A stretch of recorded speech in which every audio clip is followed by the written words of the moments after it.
नमस्कार।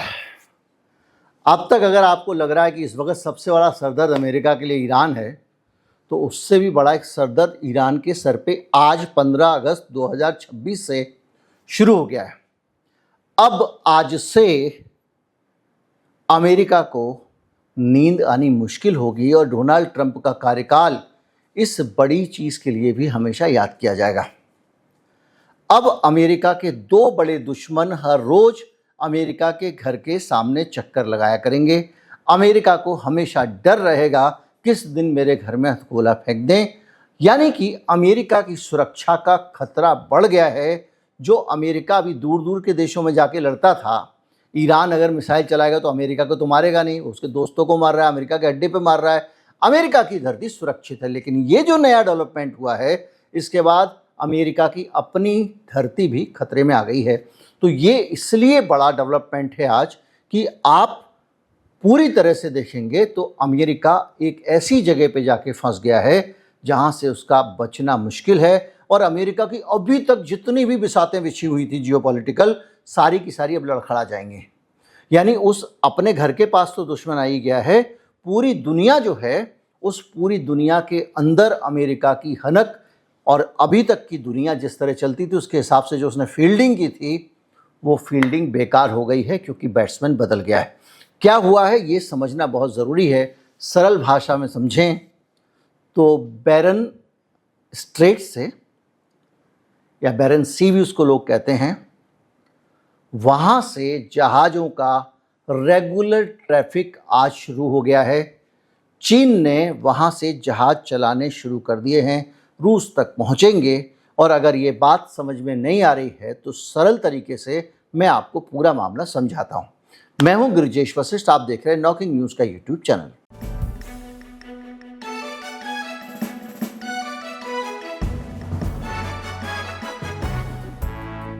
मैंने एक छोटा सा ऐसे ग्राफिक रिप्रेजेंटेशन सा बनाया स्क्रीन पर समझाते हुए। एक स्क्रीन रिकॉर्डिंग है जिससे आपको समझने में आसानी होगी। लेकिन मैं वो स्क्रीन रिकॉर्डिंग दिखाऊंगा तो थोड़ा कन्फ्यूजन हो सकता है, इसलिए मैं एक मोटा मोटा तरीके से ये समझा दूं कि आज की तारीख में जो भी जहाज़ जाते हैं दुनिया में एक से दूसरी जगह, उन जहाज़ों को लंबा सफ़र तय करना पड़ता है। और निश्चित तौर पे 100 दफ़ा आप ये सारे के सारे सुन चुके होंगे बयान कि कैसे अफ्रीका का पूरा चक्कर लगा के आना पड़ता है। अगर लाल सागर में कहीं दिक्कत हो जाए, हूती के साथ में कुछ दिक्कत हो या स्वेज नहर में कुछ दिक्कत हो। लेकिन स्वेज नहर से भी छोटा रूट एक निकल आया है, वो है बैरन स्ट्रेट वाला रूट। अब ये रूट क्या है? ये रूट पिछले 1 साल से रूस और चीन इसको टेस्ट कर रहे थे और अब आज से इसकी रेगुलर सेवाएं शुरू हो गई हैं। मैंने इस रूट के बारे में आपको डिटेल से बताया था, आपको याद होगा जो नियमित देखने वाले हैं उनको। तो अब क्या हुआ है, ये नियमित सेवाएं शुरू हो गई हैं और ये रूट इन दोनों रूट से भी सस्ता है, इन दोनों रूट से छोटा है। कैसे छोटा है इसको मैं ऐसे समझाता हूँ, वैसे मैं आपको स्क्रीन पे समझाऊंगा थोड़ी देर बाद। पर ये रूट ऐसे छोटा है कि अभी तक क्या होता है कि आपको जब आना होता है रूस से चीन, तो रूस जाओगे, यूरोप का चक्कर लगा के रूस से निकलोगे, यूरोप का चक्कर लगा के अफ्रीका जाओगे, अफ्रीका का पूरा चक्कर लगा के आओगे, फिर भारत के नीचे से होते हुए आप पहुँचोगे चीन। या फिर एक थोड़ा छोटा रास्ता आपको मिल जाता है कि आप वहाँ से घुस जाओ आपका भूमध्य सागर में और वहाँ से निकल के लाल सागर से निकल के हिंद महासागर होते हुए पहुँच जाओ। यानी दोनों ही रास्ते बहुत बड़े हैं। तो अब क्या करेंगे, एक रास्ता इन्होंने निकाल लिया, रास्ता पुराना था, वो रास्ता ये कि वो ऊपर से आएंगे। यानी ये इधर से पूरा चक्कर लगाने के बजाय ऊपर एक आर्कटिक महासागर जो है वहाँ से निकल के आ जाएंगे। आर्कटिक महासागर के अंदर ही जो मैंने बताया आपको ये है।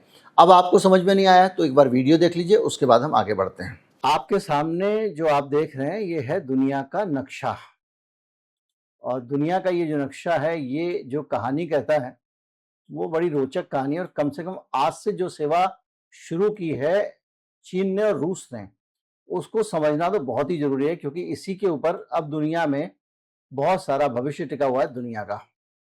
तो कहानी शुरू होती है कि अगर आपके पास में आज रूस से चीन कोई सामान जाना है तो रूस से एक जहाज यहां से चलेगा, यहां से चलेगा, यहां से चलेगा और यहाँ स्पेन के पास से जिब्राल्टर से घुस के यहाँ से भूमध्य सागर से होता हुआ फिर यहाँ पे सुएज नहर में जाएगा और यहाँ से लाल सागर में आके और ये अदन की खाड़ी से ये आ जाएगा आपका, ये आ गया भारत यहाँ पर। फिर यहाँ से दोबारा घूमेगा, ये घूम के यहाँ से निकल के इस जगह से और फिर ये चीन पहुंचेगा सामान। यानी रूस से चीन सामान पहुंचने का अभी सबसे छोटा रूट यही है। अब क्या होता है कि मान लीजिए यहां पर डिस्टरबेंस होता है इस जगह पे जहां हूती वगैरह है, यहाँ पे इस जगह पे, और ये बाबल मंदिर है, ये पूरा रेड सी है। अगर यहाँ पे डिस्टरबेंस होता है तो दूसरा रास्ता क्या बचता है रूस के लिए? दूसरा रास्ता बचता है रूस से यहां से शुरू करो, सामान अपना ला दो और फिर ये घूम के यहां से निकल के आने के बाद पूरा चक्कर लगाओ और चक्कर लगाने के बाद में आप यहां से होके फिर यहां जाओ, यहां से निकल के ये यहां से निकल के फिर चीन पहुंचो। दूसरा रास्ता ये है। और इन दोनों रास्तों को मैं चूंकि ये वाला राउंड इसकी बात कर रहा हूं, इसलिए इसमें कोई बीच के भी रास्ते हैं थोड़े से, जैसे यूक्रेन के नीचे से लेके यहाँ से ब्लैक सी वगैरह, लेकिन उस पर हम फाइन डिटेल में जाने का कोई मतलब नहीं है। थोड़ा बहुत 19-20 का फर्क पड़ता है, बहुत सारी चीजें इस रास्ते से आती भी नहीं है। तो अब हम जो आज उद्घाटन हुआ है उस उद्घाटन ने पूरी दुनिया को छोटा कर दिया, इन रास्तों को छोटा कर दिया। अब क्या है कि ये यहाँ पे आएंगे तो ये यहाँ पे बेरिंग सी है, बेरिंग सी। तो अब क्या होगा, जो नया आज से रूट शुरू हुआ है रूस और चीन के बीच में, उसमें यहां से सामान उठाएंगे कहीं से भी और यहां से घुस के आएंगे और ये सीधे चीन में सामान लाके यहाँ पे दे देंगे। यानी एक बड़ा लंबा पूरी दुनिया का चक्कर जो था वो चक्कर हो गया छोटा। आएंगे कैसे? यहां एक बेरिंग स्टेट है, यहां से आएंगे। अब आपने ये समझ लिया कि बेरिंग स्टेट है, लेकिन ये कहानी उतनी सीधी नहीं है। ये देखिए आर्कटिक महासागर जो है उसके बीच से ये निकलेंगे। कहानी में बड़े सारे ट्विस्ट हैं। दरअसल इस कहानी में जब यहां पर हम आते हैं और बेरिंग सी को देखते हैं तो इसके एक तरफ है अमेरिका और दूसरी तरफ है रूस। ये रूस का साइबेरिया है, ये अमेरिका का अलास्का है। आपकी जानकारी के लिए एक चीज और बता दूं कि अलास्का कभी रूस का हुआ करता था, जो किसी जमाने में सोवियत यूनियन से भी पहले अमेरिका को अलास्का किसी ने बेच दिया था। तो फिलहाल अब सीन ये है कि अमेरिका यहां तक आ रहा है और इसके बीच से जहाज निकल रहे हैं। तो आपके मन में एक सवाल आएगा कि भाई ये जहाज अभी तक क्यों नहीं निकलते थे यहां से? अभी भी तो रास्ता था, अब क्यों नहीं, अब क्यों इनको याद आ रहा है? तो उसकी वजह यह है कि ये जो समुद्र है यहाँ पर बर्फ बहुत रहती है, हर समय यहाँ पर बर्फ रहती है। तो आर्कटिक जो महासागर है वो महासागर ही बर्फ का है, ये पूरा बर्फ है आपका, ये पूरा पूरा इलाका। अब ये बर्फ जहां से यहाँ ये जो है आपका, ये समझ लीजिए कि एक और स्ट्रेट ऑफ हार्मुज है उस इलाके का, लेकिन ये इसमें यहाँ पर स्ट्रेट ऑफ हार्मुज में तो ईरान का हिस्सा है, ईरान की जमीन है, लेकिन ये नहीं है। तो अभी क्या हो रहा है कि अमेरिका को ये लग रहा है खतरा यहाँ पर कि अब ये रोज आना जाना शुरू हो गए तो दिक्कत हो जाएगी। लेकिन ये जो रास्ता था ये रोज आने जाने वाला, ये शुरू हो गया है। अब आज से 15 अगस्त है, आज के दिन चीन और रूस ने अपनी नियमित सेवा यहां से शुरू कर दी है। तो अब दोबारा से वही सवाल आएगा, तो अभी तक ये सेवा क्यों नहीं थी?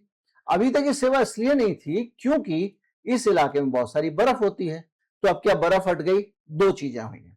ग्लोबल वार्मिंग के कारण जो बर्फ की परत थी वो एक तो थिन हो गई है, दूसरा रूस ने और चीन ने तय किया कि हम यहां पर चलाएंगे आइस क्रशर, यानी कुछ न्यूक्लियर जहाज होते हैं जो बर्फ को तोड़ते जाएंगे और उसके जरिए ये चलते जाएंगे।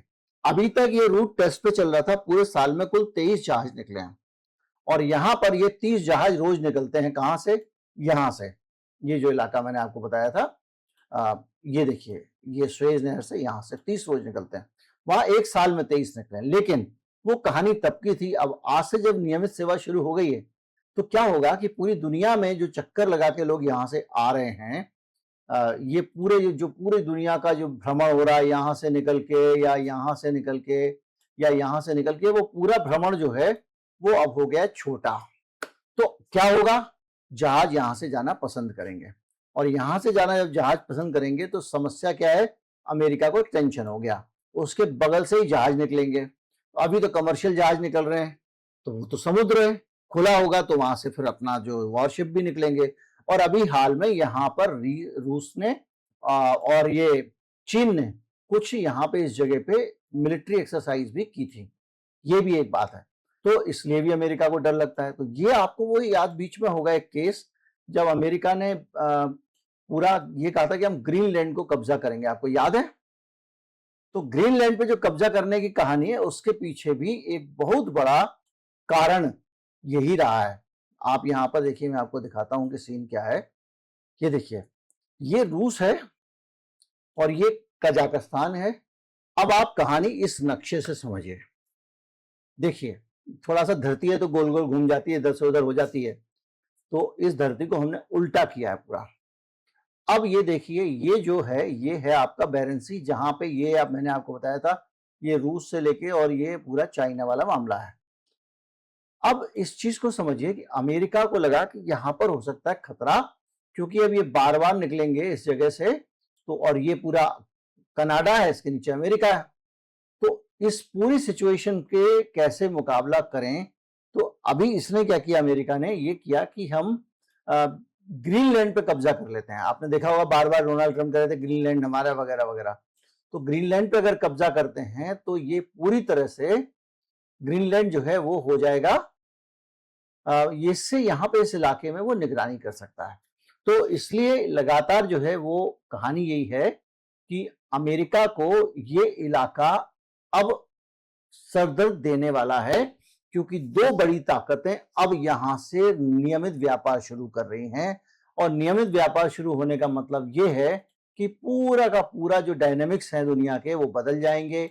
यहां से आपका पूरा ये जितने ये रास्ते हैं, देखिए सब पे कन्फ्लिक्ट है। इसका हारमुज का तो कुछ कर नहीं सकते हो, ये तो आगे से बंद है ना, इसका तो कुछ कर नहीं सकते हो। लेकिन ये रास्ता, इसमें कन्फ्लिक्ट रहता है हूती वगैरह का, इधर सोमालिया वगैरह पड़ गया। तो इस पूरा सरदर्द ये इससे बचेंगे, है ना। दूसरा जिब्राल्टर जो है स्पेन का, यहाँ पे भी थोड़े से कॉम्प्लिकेशंस हैं। लेकिन असल दिक्कत जो है वो ये है कि ये जो अफ्रीका का चक्कर लगा के घूमना पड़ता था, जरा सा कन्फ्लिक्ट हो उसका तोड़ निकल गया। बाकी अब मैं आपको उधर स्क्रीन पे सारी चीजें समझाई देता हूं। अब इस नए रूट का फायदा समझ लीजिए। जो एशिया से यूरोप का समय था 20 से 22 दिन का था, अगर आप 20 से 22 दिन का है अगर इस नए रूट को आप अपनाते हो, और सुएज कैनाल वाला रूट 30 दिन का है। और अगर आप पूरा केप ऑफ गुड होप मतलब अफ्रीका का चक्कर लगा के आओगे तो 40 दिन का है। यानी अगर आप अफ्रीका का चक्कर लगा के आते हो, जो ज़्यादातर आपको आना ही होता है, कभी कोई डिस्टर्बेंस चल रहा है, कभी इजराइल का चल रहा है, कभी कुछ चल रहा है, अभी भी जैसे हूती वहाँ पर गुस्से में, कभी सोमालियन पायरेट्स होते हैं, तो वो पूरी जगह जो है ना वो डिस्टर्ब है। तो क्या होता है कि आपका ये पूरा रास्ता आधा हो गया, दूरी आधी हो गई। आप सोचिए अब क्या होगा। जाहिर बात है, जब दूरी आधी होगी तो तेल की कीमत भी बचेगी, और तेल की कीमत बचेगी तो आप समझ लीजिए कि कॉस्ट भी बचेगी। और जो हिसाब लगाया गया कॉस्ट का, उसके हिसाब से अगर रशियन एलएनजी इस रूट से आती है तो उस पर 33% रेट कम पड़ेगा। अगर ड्राई बल्क सीरियल्स मतलब अनाज आता है उस पर भी 40%, करीब 8% की बचत हो जाएगी। लेकिन इस रूट में चूंकि नया रूट है, इंश्योरेंस ज़्यादा लगने वाला है, और ये 12 महीने अभी नहीं चलता, ये अगस्त से अक्टूबर तक चलता है। लेकिन आज से जो सेवाएं शुरू की हैं उसके बाद ये लगातार चलता रहेगा। लगातार चलाने के लिए क्या करना पड़ेगा, क्योंकि इस रूट पे पानी है, उसके ऊपर जमी रहती है मोटी मोटी बर्फ़। ये आर्कटिक महासागर है, अगर वहाँ से ऊपर से निकाल के आप लाओगे तो बर्फ़ के बीच से नहीं जा सकते। और जब आप उस जगह से निकलोगे तो एक तरफ जो मैंने बताया बैरन स्ट्रेट, उसके एक तरफ अमेरिका है, अमेरिका का अलास्का है, और दूसरे तरफ रूस का साइबेरिया है। और कभी अलास्का रूस का हिस्सा होता था, रूस ने अलास्का बेच दिया था, और आज भी रूस में लोग प्रदर्शन करते हैं कि अलास्का को अमेरिका से वापस लो, वो हमारी ज़मीन है। यानी एक सेंसिटिव जगह, और वो इस रूट के बीच में पड़ रही है। अब आप समझिए कि ऐसे करके बीच में एक पतला रास्ता, इधर समुंदर इधर समुंदर, ऊपर अमेरिका, नीचे रूस, और इधर नीचे आ जाओ तो चीन। अब चीन और रूस ने ये रास्ता निकाल लिया आने जाने का। चूंकि साइबेरिया पे पोर्ट नहीं हो सकते, वहाँ तो बर्फ़ ही बर्फ़ होती है, नहीं तो काम आसान ही था। तो इसका क्या क्या तोड़ निकाला इन्होंने? इसका तोड़ निकालने के लिए इन्होंने समुद्र की बर्फ़ तोड़ने के लिए जहाज़ बना लिए हैं। वो जहाज़ क्या करते हैं? वो न्यूक्लियर जहाज़ होते हैं, न्यूक्लियर एनर्जी से चलते हैं और वो बर्फ़ को तोड़ते चले जाते हैं। तो पहले रूस और चीन के जहाज़ जो है बर्फ़ तोड़ेंगे, उसके बाद वहाँ से जहाज़ निकलेंगे। तो ये जहाज़ का ये रूट थोड़ा सा टफ था, लेकिन अब चूंकि इस पर रेगुलर सर्विस शुरू हो गई है। दूसरा यहाँ बर्फ़ कम होने का कारण है कि आजकल ग्लोबल वार्मिंग के कारण भी बर्फ़ वहाँ पर कम हुई है। तो क्या हो गया कि एक नया रूट शुरू हो गया। अब इस नया रूट को शुरू होने से आप सोचिए कि डायनेमिक्स कैसे बदलेंगे। डायनेमिक्स ऐसे बदलेंगे कि अभी जो सुएज़ कैनाल है वो लाइफलाइन है, वहाँ से बड़ा सारा ट्रैफिक निकलता है। 30 जहाज़ के करीब रोज़ निकलते हैं सुएज़ से, 30 से 300 तक लोग संख्या बताते हैं। और ये जो नया रूट है इसको अभी इन्होंने ट्रायल किया तो यहाँ से 23 ही निकाले हैं इन्होंने 2025 में पूरे। पर अब रेगुलर रूट शुरू हो गया, अब रफ्तार बढ़ेगी तो एक्चुअल कंडीशन बाद में सामने आएगी। लेकिन उस रूट पे होने के कारण अमेरिका ने क्या किया हुआ है? इज़राइल को सेट करके रखा हुआ है क्योंकि वो ही वहाँ पे पास में है। इजिप्ट को सेट करके रखा हुआ है क्योंकि वो वहाँ पास में है। उससे और आगे आते हो तो सऊदी अरब को सेट करके रखा हुआ है क्योंकि पास में है। अगर इस जगह पे कंट्रोल चाहिए तो आपको ये सब करना पड़ेगा। यमन के अंदर भी आप देखो, यूतियों के खिलाफ वहाँ पे एक सरकार बना के रखी हुई है। तो ये पूरी जो सिचुएशन है, ये क्या करना पड़ता है अमेरिका को? ये जियोपॉलिटिकल खेल खेलना पड़ता है। वजह क्या है? ये समुद्री रास्ता, इस पर मेरा कब्जा होना चाहिए, मेरी ताकत चलनी चाहिए। अफ्रीका वाले रूट पे भी कई जगहों पर उसका खेल इस तरह चलता रहता है। अब ये पूरी फील्डिंग बेकार हो जाएगी अगर मान लीजिए वो रूट आधा चलने लग गया, आधा ट्रैफिक इधर से आ रहा है, तो इतने लंबे से पहले तो जाएगा ही कोई क्यों? अगर मान भी लीजिए कि जा रहा है तो भी अमेरिका के लिए एक सरदर्द हो गया कि भैया अब तो सारी सीन बदलना पड़ेगा ना, उस रास्ते पे फील्डिंग करनी पड़ेगी। ये खिलाड़ी अगर उधर से चौके छक्के मार रहा है तो मुझे उधर फील्डर लगाने पड़ेंगे, सब कुछ करना पड़ेगा। तो यहाँ जो पैसा, इन्वेस्टमेंट, सालों की मेहनत से अमेरिका ने इस जगह पे कब्जा किया था, वो जगह तो हाथ से निकल गई। अब अमेरिका नए तरीके से इस ट्रैफिक का सरदर्द आ गया है। इस सरदर्द से बचने के लिए, सरदर्द चूंकि मैंने आपको वीडियो बना के पहले ही बता दिया था, तो डोनाल्ड ट्रंप को भी पता था ऐसा यहाँ होने वाला है। तो इस सरदर्द से बचने के लिए इन्होंने क्या किया कि वहाँ पर एक ग्रीनलैंड जो है वो पास में है उससे। ग्रीनलैंड के बाद कनाडा, कनाडा के बाद अमेरिका। तो ग्रीनलैंड को इसीलिए डोनाल्ड ट्रंप कब्जा करना चाहते थे कि ग्रीनलैंड हमारा था, हम लेंगे वापस, हम यहाँ कब्जा करेंगे, ताकि ग्रीनलैंड से ये जो जगह है सबसे पास में है, जहाँ से जहाज निकलने वाले हैं, उस पर निगरानी रख सकें। लेकिन ग्रीनलैंड ने बगावत कर दी, बहुत सारी चीज़ें हो गई, तो अब डोनाल्ड ट्रंप ठिठक गए। तो अब आप सीन समझिए कि अभी तो ये कुछ जहाज जा रहे हैं, जब ये ज़्यादा आवाजाही हो जाएगी तो यहाँ से युद्धक विमान भी निकलने लगेंगे। अभी हाल में चीन और रूस ने यहाँ पर मिलिट्री एक्सरसाइज भी की थी, यानी अमेरिका के बिल्कुल बगल में। तो अभी जो झगड़ा जब होता है यहाँ पर हारमुज में, तो ईरान को ज़्यादा गुस्सा आता है क्योंकि ईरान के पड़ोस में है और ईरान की टेंशन होती है। लेकिन जब मामला वहाँ उसकी ज़मीन पे होगा, अमेरिका के बगल में होगा, तो टेंशन ज़्यादा बड़ी खड़ी हो जाएगी। तो एक पूरी सिचुएशन समझिए कि दुनिया में एक समुद्री मार्ग नया बना दिया चीन और अमेरिका ने मिलके, जो आज शुरू हुआ है। और उस समुद्री मार्ग से जब जहाज जाने लगेंगे तो ये पूरा का पूरा अभी तक के डायनेमिक्स शिपिंग के बदल जाएंगे। और ये डायनेमिक्स बदलने के साथ साथ ये रूट अमेरिका के आंगन से गुजरता है, उसके पड़ोस से गुजरता है, उसकी गली से निकलता है। कब कौन हथगोला फेंक देगा वो समझ में नहीं आएगा। तो जो भी है, ये साल 2026 का एक नया इतिहास बना रहा है और ये इतिहास अमेरिका के लिए सबसे बड़ा सरदर्द होने वाला है, क्योंकि उसके अभी तक के सारे गणित फेल होने वाले हैं। अलास्का के ऊपर क्लेम रूस का पहले से है, मतलब उसके पास बहाना भी है। आजकल अमेरिका जैसे कमज़ोर चल रहा है, अगर और कमज़ोर हुआ तो आने वाले समय में उसकी मुसीबतें और बढ़ सकती हैं और बहुत सारे कॉम्प्लिकेशंस होते हैं। जब एक चीज़ निकलती है, बहुत सारी निकलती है। और किस तरह से पूरा तेल का कारोबार सोचिए चीन और रूस के बीच में चल रहा है, वहीं से वो अपना एक दूसरे को तेल दे रहे हैं, अगल बगल में है वो, तो उनके तो बहुत पास में है। तो कहाँ इतना लंबा चक्कर लगा के दुनिया के जाएगा, कहाँ बगल में जाएगा। तो कुल मिला के आज का दिन बहुत अहम है और डोनाल्ड ट्रंप के लिए, अमेरिका के लिए भी अहम है और एक नया जियोपॉलिटिकल डेवलपमेंट हुआ है जिस पे जानकारी होनी ज़रूरी थी। उम्मीद करता हूँ वीडियो आपको अच्छा लगा होगा। अच्छा लगा हो तो ज़्यादा से ज़्यादा लोगों तक पहुँचाएं, चैनल को सब्सक्राइब कर लें। नमस्कार, जय हिंद।